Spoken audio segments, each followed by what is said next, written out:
여러분, 사랑을 많이 받은 사람은요, 확실히 다릅니다. 우리 주님의 사랑을 경험하고 누리고 있는 사람들은 그 신앙의 모습이 다른 여느 사람들과 분명 다릅니다.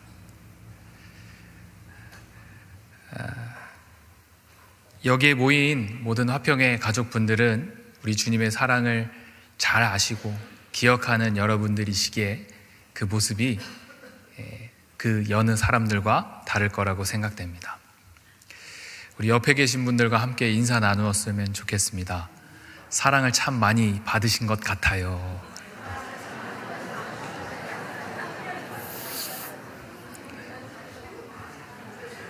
우리 권사님들 막 손을 부여잡고 이렇게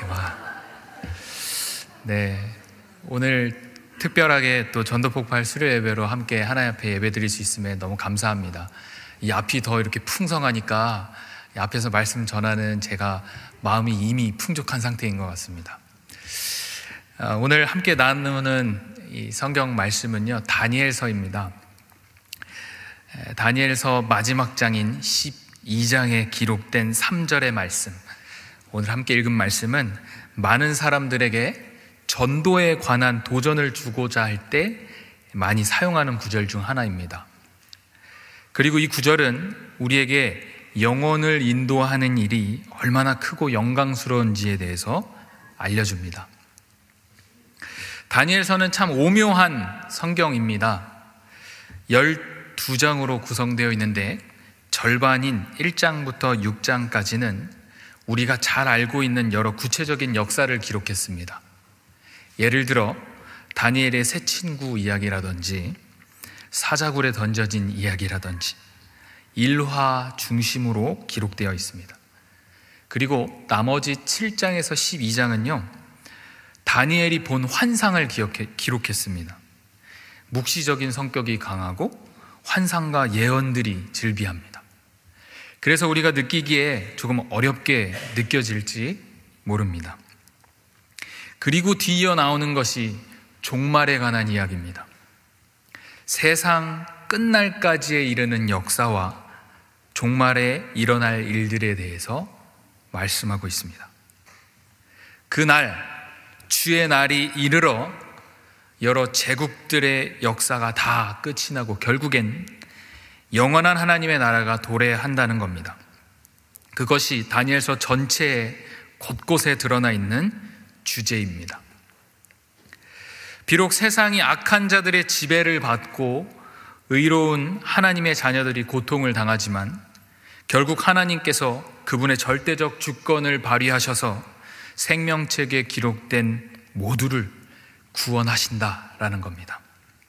그러니 그 당시에 이 성경을 읽었던 하나님의 백성뿐 아니라 지금 여기에 계신 하나님의 백성 모두는 그날을 기대하며 하늘에 큰 소망을 두고 그날의 승리를 바라보며 살아갈 수 있는 겁니다. 반대로 예수 그리스도의 구속의 은총을 못 받은 자들은, 생명책에 기록되지 못한 그들은 결국엔 구원에서 제외됩니다. 12장 2절 말씀에는 그들이 수치를 당하여서 영원히 부끄러움을 당할 자도 있을 것이며 라고 말씀합니다. 그렇다면 우리가 그런 소망을 어떻게 확인할 수 있습니까? 제가 질문 하나 드릴까요? 오늘 밤이라도 이 세상을 떠나신다면 천국에 들어갈 확신이 있으십니까? 단순히 이 질문에 대한 답을 예스라고 대답한다고 해서 천국에 들어갈 수 있는 건 아닙니다. 단순히 내가 확신한다고 해서 들어가고 확신하지 못한다고 해서 못 들어가는 문제가 아닙니다. 허나 주님이 주신 믿음 안에서 확신할 수 있다면 우리는 결코 그날에 부끄러움을 당하지 않는다라는 겁니다. 다시금 우리가 오늘 읽은 3절 말씀을 한번 자세히 들여다보면 좋겠습니다. 3절 말씀 한번 같이 읽겠습니다. 시작.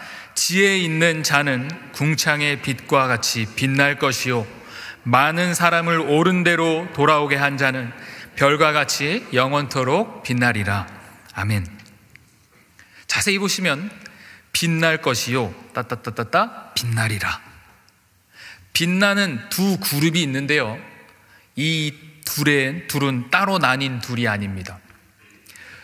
동의적인 또 병행하고 있는 표현입니다. 다시 말해서 제가 더 쉽게 설명드리면, 지혜 있는 자 이꼴 많은 사람을 옳은 대로 돌아오게 한 자, 궁창의 빛과 같이 빛난다 이꼴 별과 같이 영원토록 빛난다. 결국 우리가 이 지혜 있는 자가 결국에는 많은 사람을 옳은 대로 돌아오게 한 자다라는 결론에 도달합니다. 근데 우리가 쉽게 지혜 있는 자라고, 이 지혜 있는 자라는 단어의 의미를 생각해 보면 좋은 말을 하고 똑똑하고 바르게 분별하고 이런 지혜 있는 자를 생각하기 쉽지만, 이 지혜 있는 자의 원어의 의미를 살펴보면 지혜로운 자들이라는 의미 외에도 다른 사람들을 가르치는 자들이라는 의미가 있습니다. 지혜 있는 자가 다른 사람을 가르치는 자다. 자기 자신이 지혜 있는 자고 다른 누군가도 지혜가 있도록 가르치는 역할을 하는 것, 그런 사람을 이야기하는 것이죠. 그냥 지식적이고 또 세상적인 지혜가 아니라 이 지혜는 바로 하나님의 지혜를 말하고 있는 겁니다. 이 지혜 있는 자가 그러면 우리가 읽은 12장 2절 말씀, 이 두 부류 중에 어디에 속하는 자일까요? 12장 2절 말씀에 이 둘 중에 어떤 부류인가 하면요, 당연히 마지막 때에 영생을 받게 되는 자입니다. 자신이 영생을 소유하고 있다는 것을 이미 알고 있는 사람이라는 거죠. 결국 이 지혜 있는 자는 많은 이들이 옳은 대로 돌아오도록 한다는 겁니다. 구원받은 수많은 백성들 중에서도 반짝반짝 빛나고 있는 그 사람, 그 귀한 사람, 그 자가 바로 지혜 있는 자다라는 겁니다. 이 지혜 있는 자는 자신이 가진 복음, 그 영생의 가치를 알고 있는 사람입니다.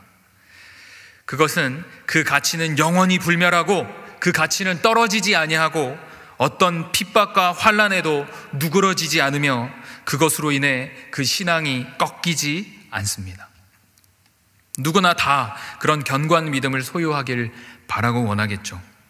누구나 다 하나님께 집중되길 바라고 빛나길 원할 겁니다. 하지만 그 지혜 있는 자의 삶을 살아가기란 여간 어려운 것이 아닙니다. 이 세상이 다 아름답고 다 온전하고 다 합당하면 그 믿음을 지키고 지혜로운 자의 삶을 살아가기가 참 수월할 텐데, 말세의 때가 이르면 사람들이 어떻게 변화하냐면요, 디모데후서 3장 2절에서 4절 말씀 띄워주시면 우리 함께 한 목소리로 읽도록 하겠습니다. 사람들이 자기를 사랑하며 돈을 사랑하며 자랑하며 교만하며 비방하며 부모를 거역하며 감사하지 아니하며 거룩하지 아니하며 무정하며 원통함을 풀지 아니하며 모함하며 절제하지 못하며 사나우며 선한 것을 좋아하지 아니하며 배신하며 조급하며 자만하며 쾌락을 사랑하기를 하나님 사랑하는 것보다 더하며. 우리가 바로 이런 세상 가운데 살아가고 있습니다. 오늘 특별히 어버이 주일인데요, 이 말세 사람들은 부모를 거역하고 감사를 잃어버린다 하였습니다. 그들은 세상의 말에 귀를 기울이고 허탄하고 망령된 이야기에 귀를 기울일 것입니다. 그런 그들을 옳은 대로 돌아오게 하는 것, 너무도 어려운 일일 것입니다. 제 얘기를 잠시 하면, 저는 누군가를 재밌게 해주고 누군가를 웃게 해주는 데 있어서 좀 강박이 있는 사람입니다. 그래서 뭔가 막 내가 이 모인 자리에서 막 웃겨야 되고 날 보면 웃어야 되고 하는 그런 강박이 있어요.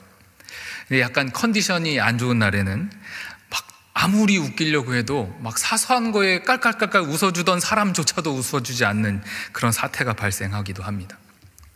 그때 제가 이제 위급한 마음이 들고 마음이 급해지면 사용하는 방법이 막 던지는 겁니다. 어떤 거 하나 걸려서 웃겠지 하면서 막 던져요. 계속 개그를 마구 던지는 거. 그럴 때 성공할 때도 있고 더 초라해질 때도 있습니다. 우리는 전도할 때 그렇게 마구 던질 수 없죠. 전도가 무슨 성공률이라는 게 정해져 있어서 10건 전도하면 2건 성공한다 이런 식이 전혀 아니라는 것입니다. 많은 사람을 옳은 대로 인도하는 데 있어서 우리에게 가장 중요한 것은 바로 성령 하나님을 의지하는 겁니다. 무조건 전도지를 많이 돌리고 많이 입술로 전한다고 해서 한 만큼 돌아오는 것 아닙니다. 우리 전도폭발 훈련 중에서도 이렇게 보고를 할 때 성령님께서 하신 일은 하면서 성령님께 모든 공로를 올려드리거든요. 성령께 의지하고 간구하여서 그분께서 예비하신 영혼, 성령의 감동을 부어주시는 그 영혼을 만나야 그 영혼이 옳은 대로 돌아오는 겁니다. 마태복음 5장 19절 말씀에 천국에 들어가면 등급이 있다라는 구절이 있습니다. 한번 5장 19절 말씀 한번 같이 읽어보면 좋겠습니다. 시작. 그러므로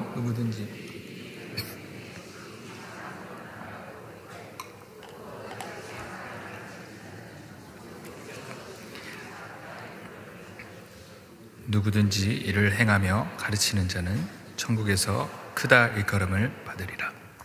아멘.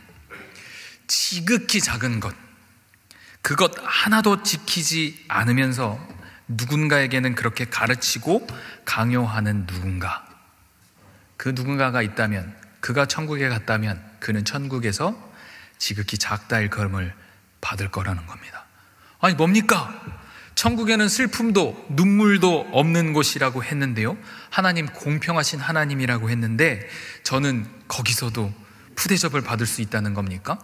공평하신 하나님 맞나요? 여러분 잘 생각해 보십시오. 죽도록 주님 일에 충성하고 자기 목숨 버려가면서까지 주님 위에 살다 가신 분과 형식적으로 예배 드리고 맨날 자기 욕심 가득한 기도만, 복만 구하는 그런 자들과 구별 없는 것, 그것이 불공평한 것 아닐까요? 많은 사람을 옳은 대로 돌아오게 한 그 지혜 있는 자가 옳은 데서 돌아오게 한 그 많은 무리들 중 한 사람과 당연히 달라야 하는 겁니다. 울며 씨를 거두는 자는 거둡니다. 가지고 있는 씨를 뿌리지도 않고 울기도 싫고 그냥 그 씨 내가 확 먹어버려서 한 끼 때우는 것, 그것으로 끝나면 거둘 수 있는 것이 전혀 없습니다. 전도 폭발을 훈련을 하는 시간 동안에 많은 분들이 두려워하는 시간이 있습니다.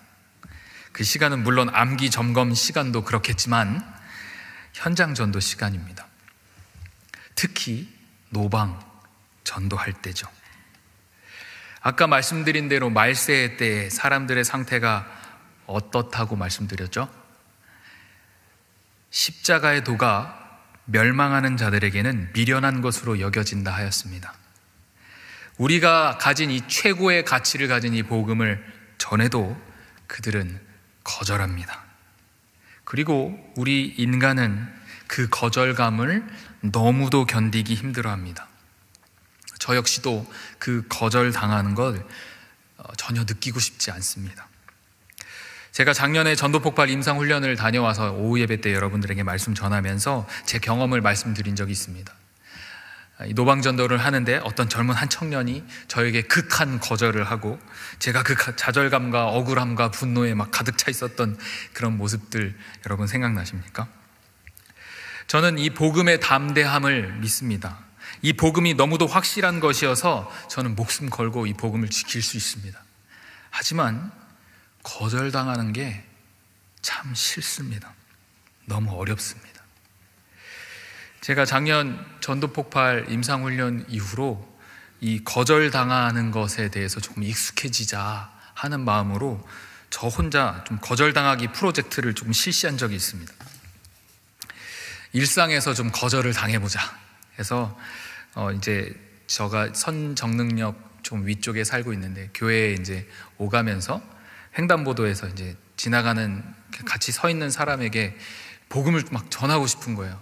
거절을 당하고 싶은 게 아니라 복음을 전하고 싶었죠. 거절당할 걸 알면서.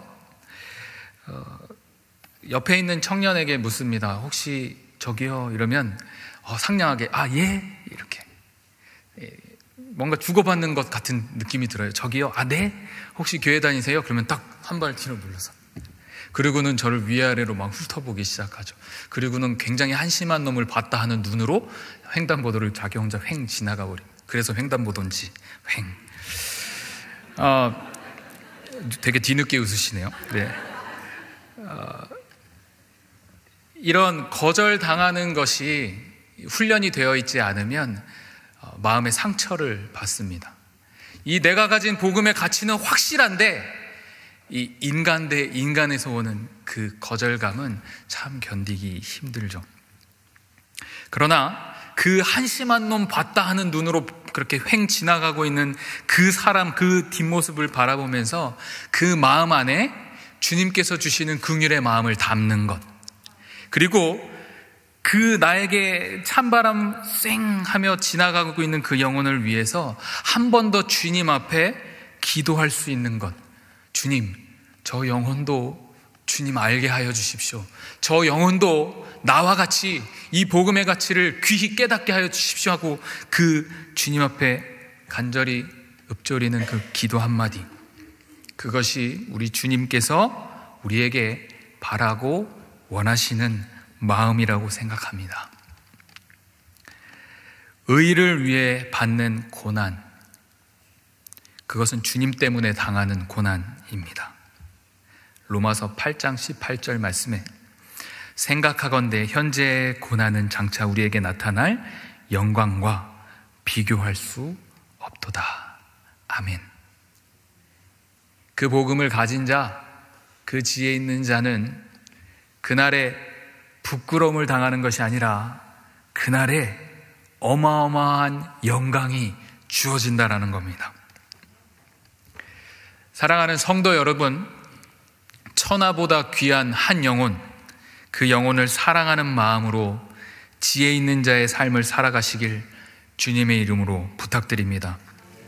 주님의 그 사랑을 입어 주의 자녀로 부름받은 여러분, 하나님 사랑과 이웃 사랑, 주님이 주신 이 큰 계명을 우리는 그저 하나님 사랑과 나 자신 사랑으로 가두고 있지는 않습니까? 그 지혜를 아는 것에 멈추고 씨를 뿌리지 않고 가지고만 있다면 거둘 곡식 없습니다.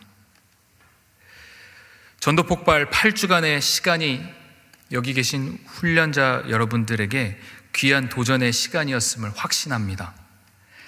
마지막 시간에 우리 훈련자 여러분들의 소감을 한 분 한 분 듣는데요, 참 너무도 귀한 고백들이 있었습니다. 보면서 너무 감격이 되고 실은 제 자신도 부끄러워지며 존경의 마음도 들었습니다. 주님을 위해 애쓴 그 모든 시간, 주님께서 다 기억하실 것이 분명합니다. 누군가는 헛된 시간이라 미련한 것이라 이야기할 수 있겠지만 우리 주님께서 보시기에 여러분들의 삶 가운데 아주 환하게 빛나는 시간이었을 겁니다. 훈련에 임해 주신 모든 분들 너무 애쓰셨고 수고 많으셨습니다. 그리고 여러분들이 심은 그 씨앗들이 주님께서 자라고 열매 맺게 하실 것 확신합니다. 그리고 그 여러분들이 전한 그 복음을 또 듣고 반응하여 일어나는 자들, 계속해서 반응하여 일어나는 자들을 통하여서 세상 끝날까지, 땅끝까지 이르러 주님의 복음이 편만하게 흘러갈 것 또한 확신합니다. 사랑하는 화평의 성도 여러분, 주님께서 집중하여 보시는 모두가 다 되시길 주님의 이름으로 축원합니다. 그저 누가 나를 옳은 대로 인도했으니 나는 거기서 그냥 잠잠히 머물러야겠다 하는 신앙이 아니라 전하고 기도하고 그런 매일의 삶이 여러분들의 삶이 될 수 있기를 주님의 이름으로 축원합니다. 여러분 모두 2020년 전도폭발 훈련에 반드시 참여하여서 여러분의 빛나는 시간들을 누리시기를 주님의 이름으로 진심으로 사랑하고 축복합니다. 함께 기도하겠습니다. 거룩하고 아름다우신 주 하나님, 우리를 주님의 자녀로 불러주신 그 사랑을 진실로 감사합니다. 우리에게 주신 이 영생과 이 복음, 이 가치를 귀히 깨달을 수 있도록 또한 은혜 베풀어 주심에 진실로 감사합니다. 그저 내 안에 머무는 복음이 아니라, 그저 내 안에 고여 썩어가는 그런 가치가 아니라, 아버지 하나님을 위해 그렇게 전하고 기도하고 애쓰며 한 발 한 발 뛰쳐나아가는 우리 모두의 복된 삶이 될 수 있도록 은혜를 덧입혀 주시옵소서. 우리의 삶에 가장 빛나는 시간들을, 가장 빛나는 순간들을 허락하여 주심에 감사합니다. 우리가 나누고 전하고 기도하는 그 모든 일에 애쓰고 힘쓰며 많은 이들을 주님의 품 안으로 불러 들어오는 일에 귀히 쓰임받을 수 있도록 날마다 우리를 붙잡아 주시옵소서. 그런 지혜 있는 자의 삶을 살아가게 해주실 주님 아버지를 기대하고 사랑하며 사랑하신 예수 그리스도 이름으로 기도 올려드립니다. 아멘.